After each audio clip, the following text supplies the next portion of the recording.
janvier 2008 à la suite d'un contrat de concession avec l'État du Sénégal pour gérer, n'est-ce pas, cette partie, du port qu'on appelle le terminal à conteneurs. C'est dans cet endroit où transite l'essentiel des conteneurs, l'essentiel de plusieurs types de conteneurs. On a des biens, des garanties, comme des 45 pieds. Vous voyez le clip, vous voyez l'espace de garantie. Et on en a, on les appelle, mais à côté des conteneurs, dans le cargo pour standard, il y a d'autres types de conteneurs qu'on appelle les conteneurs spéciaux. Donc, devant nous, on va en conteneurs, les conteneurs spéciaux. Mais même pour les drags que vous voyez ici, on appelle le TAC 3. Le TAC 3, que vous voyez, est également divisé en blocs. Un navire qui est géré par le jeune Moussa Faye. Le jeune que vous voyez là-bas, c'est le superviseur. C'est lui qui pilote actuellement. Il fait une bonne centralisation avec les gars pour une période de 25 ans renouvelable. Ici, nous faisons de la manutention. DP World n'a pas de navire pour l'instant qui lui appartient. DP World n'a pas pour l'instant de conteneur qui lui appartient. Tout ce que nous avons, c'est l'espace que nous gérons, ce sont les équipements que nous utilisons et le personnel qualifié qui travaille à l'intérieur. Et ici également, pour votre information, nous avons toutes les spécialités. Les conteneurs qui arrivent au Sénégal, nous avons l'obligation de les garder en bonne et due forme jusqu'à ce que le client arrive pour le prendre. Également, au moment de faire les débarquements ou les embarquements, nous les faisons avec les normes internationales requises. Vous voyez? Donc, la façon de travailler à DP World Dakar est la même que celle qui est utilisée dans les ports développés, notamment en Chine, aux États-Unis, en Angleterre. On n'a rien à leur avier. Vous voyez, nous faisons la même procédure, la même technique et les mêmes procédés. Il n'y a pas de différence. Les équipements également utilisés ici, ce sont pratiquement les mêmes équipements qui sont utilisés dans les ports modernes. Et à travers ces équipements modernes et la qualification des ressources humaines, ce qui a amené une évolution notable du volume de conteneurs manutentionnés de 2008 à nos jours. Mes amis, je vous dis pour votre information, quand DP World est venu au Sénégal en 2008, un an après, le nombre de conteneurs qui a été manutentionné tournait autour de 274 000 EVP en 2009. Je dis bien en 2009. Ça veut dire un an après DP World. 10 ans après, on est passé de 274 000 EVP. Ça veut dire en 2019, on est passé à 666 000 EVP. L'année dernière, en 2024, on a fait un tout et pour tout autour de 846 000 EVP. Vous voyez l'augmentation du volume. Pour vous dire que quand le matériel est sur place, le personnel est qualifié, le volume accroît d'année en année. Et de la même manière, les recettes douanières, la douane a une recette en nette progression de 2008 à nos jours.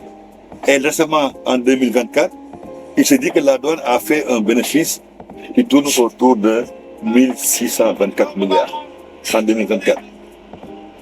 Vous voyez? Et l'essentiel de ce bénéfice-là est dû à l'augmentation du volume des conteneurs. Pour montrer que c'est une chaîne où tous les maillons jouent un rôle extraordinaire.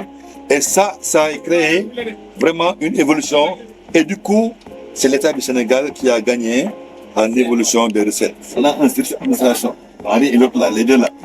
Ils sont au département des ressources humaines, mais chargés de l'administration. Tout ce qui est administratif, c'est eux.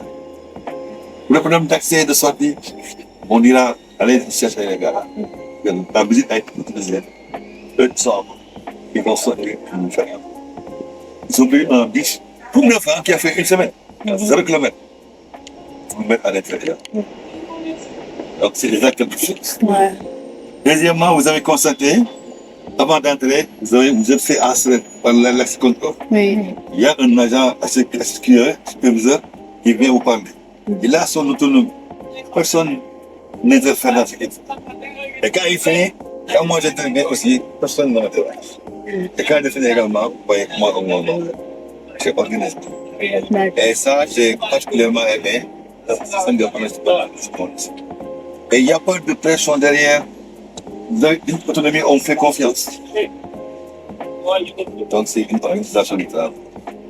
Également, comme il dit, nous tous on est passés par là, hein, on a été des élèves d'abord, des étudiants encore ensuite, avant de devenir des travailleurs.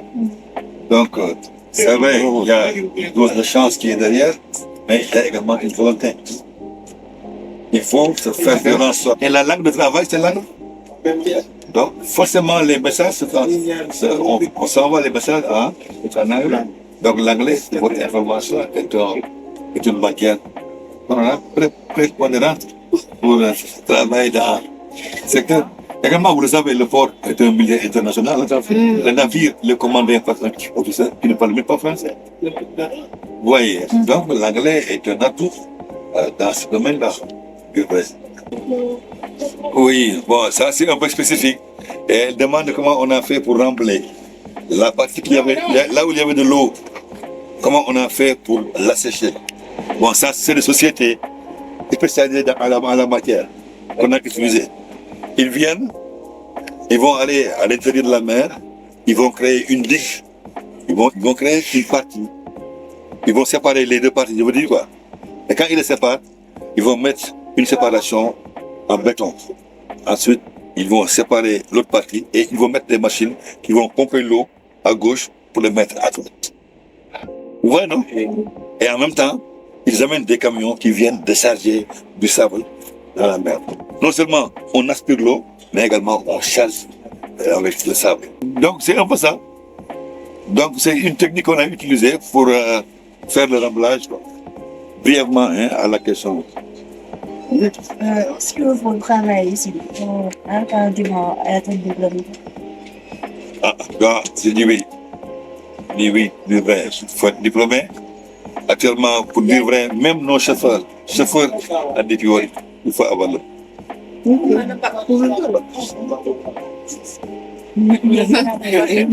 Donc, pour être un technicien supérieur, un ingénieur, il faut avoir. Par discipline, vous ne pouvez pas être retenu dans les entreprises. Notre agence nationale de statistique et de démographie le dit. Chaque année, il y a près de 300 000 jeunes qui frappent à la porte de l'emploi. Il n'y a que 10% qui sont pris. Donc, battez-vous. Il vous reste ça, quelques marches. Vous avez fait un long parcours depuis votre primaire ou bien maternelle jusqu'à la classe de terminale. Mais ces quelques marches qui vous restent sont les plus difficiles. Ils pouvaient rester ici, ou bien nous dire 1 heure de temps suffit.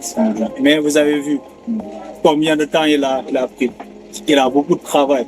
Lorsqu'on parle de tout ce qui est manutention, tout ce qui est domaine portière, chaque seconde qui passe, c'est beaucoup d'argent qui passe.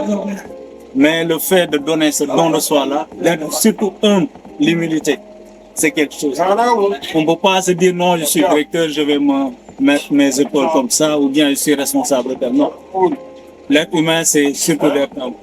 Lorsqu'on est rigoureux envers vous, pourquoi? Parce que plus tard, là, vous n'allez pas le comprendre. Mais plus tard, vous allez comprendre que le fait d'être rigoureux envers vous, c'est juste pour vous aider.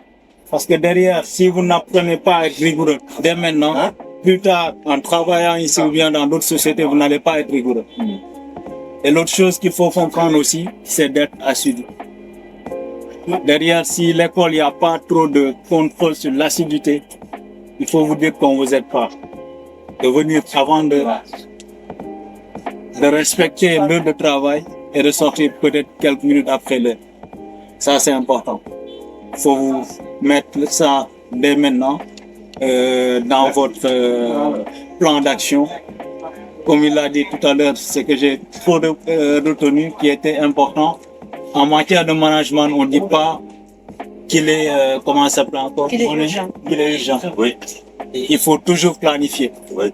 Planifier ce que vous allez faire demain, vous le planifiez dès aujourd'hui. Rien ne sert de coder. Donc, il faut pas tirer à point. Si demain vous devez vous dire je dois venir à DP World, qu'est-ce qu'il faut faire pour venir à DP World? Et je m'attendais même à ces questions-là.